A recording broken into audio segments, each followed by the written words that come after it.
భర్త బంధువులే ఆ ఇల్లాలి పాలిట రాబందులుగా మారారు. నలుగురు పిల్లలతో ఉన్న వివాహితపై సామూహిక అత్యాచారానికి పాల్పడ్డారు. అరిస్తే పిల్లలను చంపేస్తామని బెదిరించి భర్త లేని సమయంలో అర్ధరాత్రి ఇంట్లోకి చొరబడి గ్యాంగ్ రేప్ చేసి పరారయ్యారు. 3 రోజుల క్రితం నగర నడిబొడ్డున జరిగిన ఘటన మరొక ముందే హైదరాబాద్ శివార్లలో ఈ ఘటన జరగడం పోలీసులకు సవాల్గా మారింది.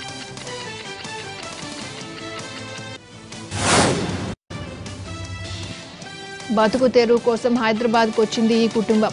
ఆమె భర్త వృత్తిరీత్యా ఆటో డ్రైవర్. సాకీర్ ఖాన్ బయటకు వెళ్లడం గమనించిన అతని బంధువులు మరో వ్యక్తితో పథకం ప్రకారం ఇంటికి వెళ్లారు. బంధువులే కదా అని అంత రాత్రి వేళ తలుపు తీసింది. దాహంగా ఉంది, మంచినీళ్లు కావాలి అని అడిగారు. వంటగదిలోకి వెళ్తున్న ఆమె వెనకాలే వెళ్లి తలుపులు మూసేశారు ఆ ముగ్గురు. పిల్లలను బంధించారు. బయటకు అరిస్తే పిల్లలను చంపేస్తామని బెదిరించారు. ఇక ఒకరి తర్వాత మరొకరు ఆమెపై అత్యాచారానికి పాల్పడి పరారయ్యారు. స్థానికంగా కలకలం రేపిన ఈ ఘటనపై బాధితురాలు భర్తతో కలిసి పోలీస్ స్టేషన్లో ఫిర్యాదు చేసింది.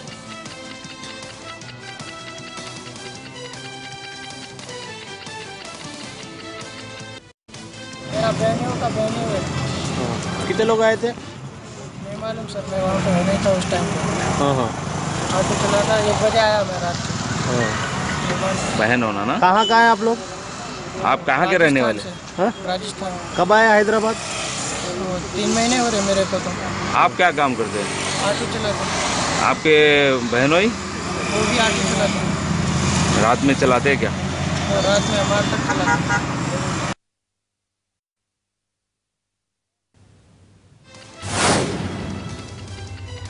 హైదరాబాద్ మాసఫ్ ట్యాంక్లో ప్రయాణిస్తున్న కారులో ఒక్కసారిగా మంటలు చెలరేగాయి. ఏపీ దేవాదాయ శాఖ కమిషనర్ తన కుటుంబంతో కలిసి హైటెక్ సిటీలోని వివాహానికి వెళ్తుండగా కారులో నుంచి మంటలు వ్యాపించాయి. భయాందోళనకు గురై కారులో నుంచి బయటకు దూకి ప్రాణాలు దక్కించుకున్నారు. స్థానికులు మంటలను అదుపులోకి తెచ్చారు. ప్రాణాపాయం తప్పడంతో అందరూ ఊపిరి పీల్చుకున్నారు.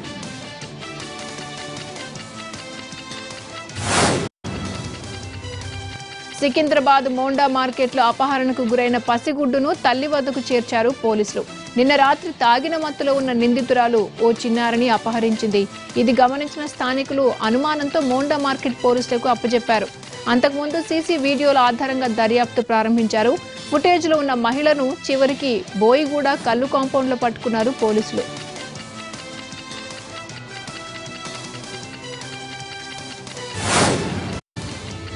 తన వాట్సాప్ డీపీగా సూసైడ్ నోట్ పెట్టి ఆత్మహత్యకు పాల్పడ్డాక ఇంటర్ విద్యార్థి సికింద్రాబాద్ రైల్వే స్టేషన్ వద్ద చెన్నై ఎక్స్ప్రెస్ రైలు కింద పడి ఆత్మహత్యకు పాల్పడ్డాడు.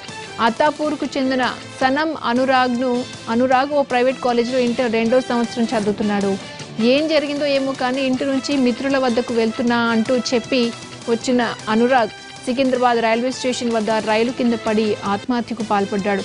అయితే సెల్ ఫోన్ ఆధారంగా తల్లిదండ్రులకు సమాచారం అందించిన రైల్వే పోలీసులు గాంధీ ఆసుపత్రిలో పోస్ట్ మార్టం అనంతరం మృతదేహాన్ని అప్పచెప్పారు.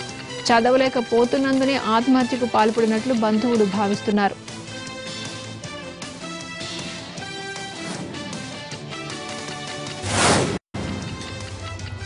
అందంలో తామేమీ తక్కువ కాదంటూ హైదరాబాద్ నగరంలో భారీ ర్యాలీ నిర్వహించారు ట్రాన్స్జెండర్స్. స్వాభిమాన్ పేరుతో సికింద్రాబాద్ బేగంపేట నుంచి షెనై గ్రౌండ్ వరకు ర్యాలీని నిర్వహించారు. ఎప్పుడు ముఖానికి మాస్కులతో తమను గుర్తుపట్టకుండా చూసుకునే ట్రాన్స్జెండర్స్ ఈసారి మాత్రం ధైర్యంగా మాస్కులు లేకుండా తరలివచ్చారు. అనంతరం సమావేశం నిర్వహించి తమ హక్కుల సాధనకు ప్రతి ఒక్కరూ కృషి చేయాలని పిలుపునిచ్చారు. తెలంగాణ ఛత్తీస్గఢ్ సరిహద్దులో గల దండకారణ్యంలో యుద్ధ మేఘాలు కమ్ముకున్నాయి. 3 రోజుల నుంచి సరిహద్దుల్లోకి ప్రత్యేక పోలీస్ బలగాలు పెద్ద సంఖ్యలో చేరుకుంటున్నాయి.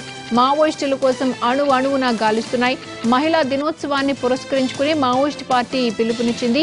ఈ క్రమంలోనే సరిహద్దు గ్రామాల్లో ఆ పార్టీ మహిళా ప్రతినిధులు ప్రచారం నిర్వహించారన్న సమాచారంతో పోలీస్ బలగాలు వచ్చాయి.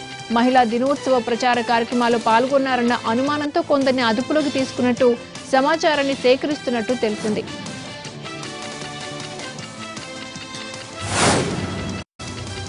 మూడు రోజుల నుంచి CRPF special party Greyhounds police బలగాలు దండకారణ్యంలోకి చేరుకుంటున్నాయి. భద్రాద్రి కొత్తగూడెం, జయశంకర్ భూపాలపల్లి, తూర్పు గోదావరి, బీజాపూర్, దంతెవాడ, సుకుమా జిల్లాల సరిహద్దుల్లో ఈ బలగాలు కూంబింగ్ సాగిస్తున్నాయి. మరోవైపు ప్రత్యేక పోలీసు బలగాలు అటు మావోయిస్టుల మధ్యన ఆదివాసీలు నలుగుతున్నారు. ఎప్పుడు ఏం జరుగుతుందోనని వారు తీవ్ర భయాందోళనతో ఉన్నారు. తెలంగాణ నుంచి సరిహద్దుకు చేరుకున్న పోలీసు బలగాలు ఛత్తీస్గఢ్ పోలీసు బలగాలతో సమన్వయపరుచుకుంటూ ముందుకు సాగుతున్నట్టు సమాచారం. బలగాల కూంబింగ్ మరో వారం రోజుల పాటు నిరంతరాయంగా కొనసాగే సూచనలు కనిపిస్తున్నాయి.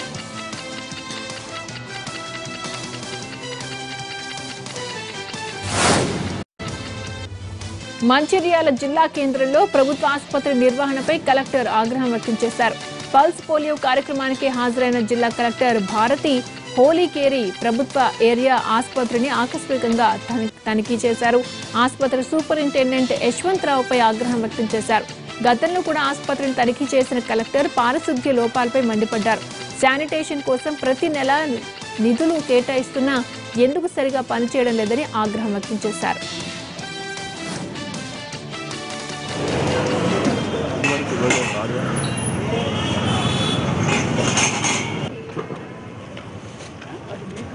మరి చేయించాలండి అంటే ఎంత పడుతుంది మీకు టైం నాకు అర్థం కాదు. ఇలాంటి కదా ఇట్లా వాటర్ నీళ్ళు పెడతారు. ఎందుకు అక్కడ లీకేజ్ క్లోజ్ చేయొచ్చు కదా. అవునమ్మా, కానీ అట్లీస్ట్ క్లీన్ చేయాలి. ఏంటిది సీజ్ నేను మొన్న నోటీస్ ఇచ్చాను. ఫోన్లో కాదు బయటికి నోటీస్ ఇచ్చాను. అది కాదండి, ఇలా ఎందుకు పడేస్తున్నారు అని మీకు బయోమెడికల్ వేస్ట్ అన్ని కనిపిస్తున్నారు. మీకు లాస్ట్ టైం కూడా చెప్పినట్టున్నాను. కిరాణా ఏంటి అనిల్ లాస్ట్ టైం కూడా చెప్పాను. I'm not seeing any progress. మళ్ళీ అలానే ఉంది. మీరు ఆటో రాకపోతే ఇలా వరకు ఇలా పడేసుకోవాలి. రివర్స్ ఏంటి మేమే ఫాలోఅప్ చేయాలంటే ఎలా? ఎవరు ఎస్టిమేట్ వచ్చి వేసినా వాళ్ళ బాధ్యత వాళ్ళకి ఎందుకు అవసరం ఉందా? వాళ్ళకి ఈ హాస్పిటల్ ఎవరిది? హాస్పిటల్ సూపరింటెండెంట్ ఎవరు? మీరు వెనకపడాలి. వచ్చి చేశారు తర్వాత రాలేదు అంటే వాళ్ళు ఎందుకు వస్తారండి? అవసరం ఏముంది వాళ్ళకి? క్లినిక్ స్టార్ట్ అంటే అక్కడ పడేస్తున్నారు ఎందుకమ్మా? మీకు ఒక డస్ట్బిన్ కూడా పెట్టడానికి ఏం ప్రాబ్లం? అన్ని వాటిలో అన్ని దగ్గర ఒక 5-6 బెడ్కి కలిపి ఒక డస్ట్బిన్ పెట్టలేరా? మళ్ళీ ఇంటే అంతే రాత్రి మొత్తం ఇలానే ఉంటుందా? I'm not talking about only the same. Bedsheet ఇవ్వట్లేదు, బెడ్షీట్ మారుస్తామంటున్నారు. అవి ఎందుకు పెట్టుకున్నారు మరి? దోబీవా అవి అక్కడ వేస్తే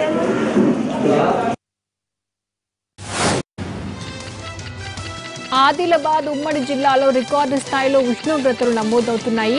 సీజన్ ఆరంభంలోనే అత్యధిక డిగ్రీల ఉష్ణోగ్రతలు నమోదు కావడంతో జనం ఇబ్బంది పడుతున్నారు. ఎండలకు ఇంట్లో నుంచి బయటకు రాలేకపోతున్నారు జనం. 40 డిగ్రీల వరకు ఉష్ణోగ్రత నమోదు అవుతుండటంతో జనం బెంబేలెత్తిపోతున్నారు. వడగాలులు, విపరీతమైన ఎండలతో రోడ్లు బోసిపోతున్నాయి.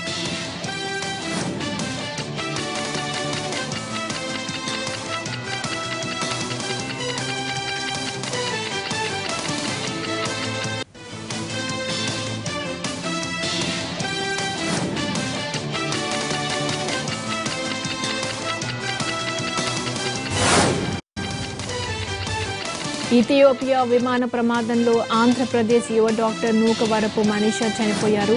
గుంటూరు జిల్లా అమరావతి మండలం ఉంగుటూరుకు చెందిన నూకవరపు వెంకటేశ్వరరావు భారతీ దంపతుల రెండో కుమార్తె మనీషా. గుంటూరు వైద్య కళాశాలలో 4 ఏళ్ల క్రితం ఆమె MBBS చదువుకున్నారు. ఉన్నత చదువుల కోసం అమెరికా వెళ్లి అక్కడే స్థిరపడ్డారు. మనీషా అక్క లావణ్య నైరోబీలో నివాసముంటున్నారు. 10 రోజుల క్రితం లావణ్య ఒకే కాన్పులో 3 మగపిల్లలకు జన్మనివ్వడంతో వారిని చూసేందుకు మనీషా బయలుదేరారు. అమెరికా నుంచి ఇథియోపియాకు వెళ్లి అక్కడి నుంచి నైరోబీకి వెళ్తూ ప్రమాదంలో మృతి చెందారు. ఆమె మృతితో స్వగ్రామంలో స్థానికులు కన్నీటి పర్యంతమయ్యారు.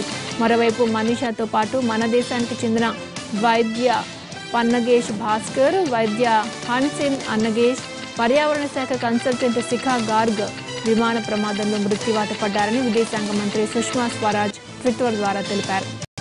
అనంతపురం జిల్లా తుంపర్తి మోటుమర్లలో టీడీపీ ఎమ్మెల్యే వరదాపురం సూరి చేసిన నిర్వాకం కలకలం రేపుతోంది. 7 ఎకరాల్లో 50 లక్షల పంటను యంత్రాలతో ధ్వంసం చేసిన ఘటనపై స్థానికంగా విమర్శలు వెల్లువెత్తుతున్నాయి. రెవెన్యూ అధికారులు ఎమ్మెల్యే కలిసి రైతు సుధాకర్కు చెందిన చేతికొచ్చిన పండ్ల తోటలను ఇళ్ల స్థలాల పేరుతో తొలగించారు.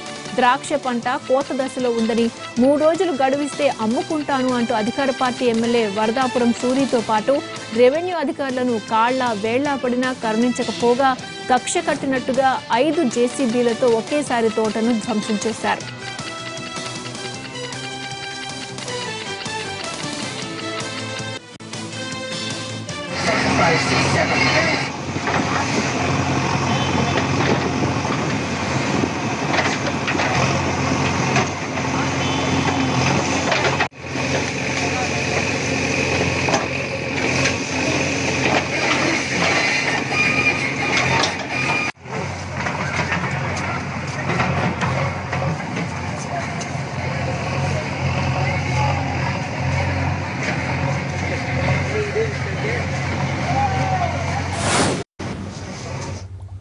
50 టన్నుల ద్రాక్ష పంటను నేలపాలు చేశారని ఆవేదన వ్యక్తం చేస్తున్నాడు బాధిత రైతు. 8 నెలలు కష్టపడి 30 లక్షలు పెట్టుబడులు పెట్టామని తీరా కోత దశలో ఎమ్మెల్యే పంటను నాశనం చేశాడని వాపోయాడు. రైతు బాధలో రైతు ఉండగా కొందరు స్థానికులు మాత్రం తండోపతండాలుగా వెళ్లి ద్రాక్ష పండ్లను వాహనాల్లో తీసుకుని వెళ్లారు.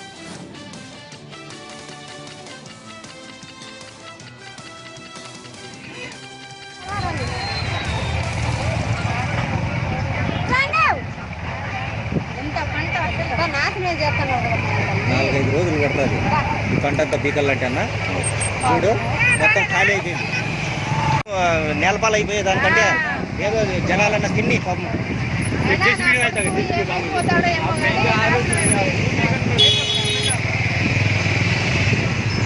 గొర్రెలు కూడా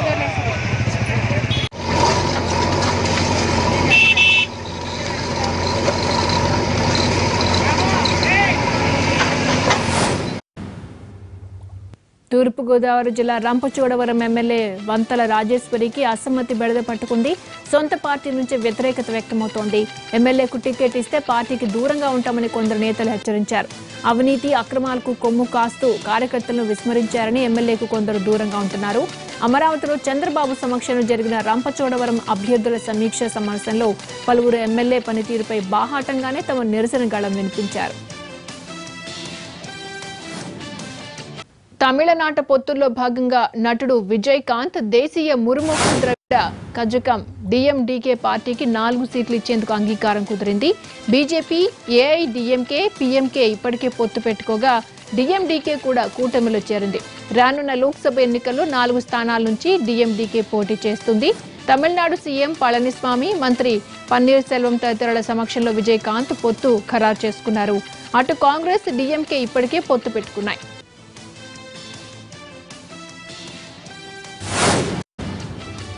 కమల్ హాసన్ పార్టీ మక్కల్ నీది మయ్యంకు బ్యాటరీ టార్చ్ గుర్తు కేటాయించింది ఎన్నికల సంఘం. ఈ గుర్తు కేటాయించినందుకు ఈసీకి ధన్యవాదాలు తెలుపుతూ ట్వీట్ చేశారు కమల్. ఎంఎన్ఎంకు బ్యాటరీ టార్చ్ గుర్తు ఇచ్చినందుకు సంతోషంగా ఉందన్నారు ఆయన.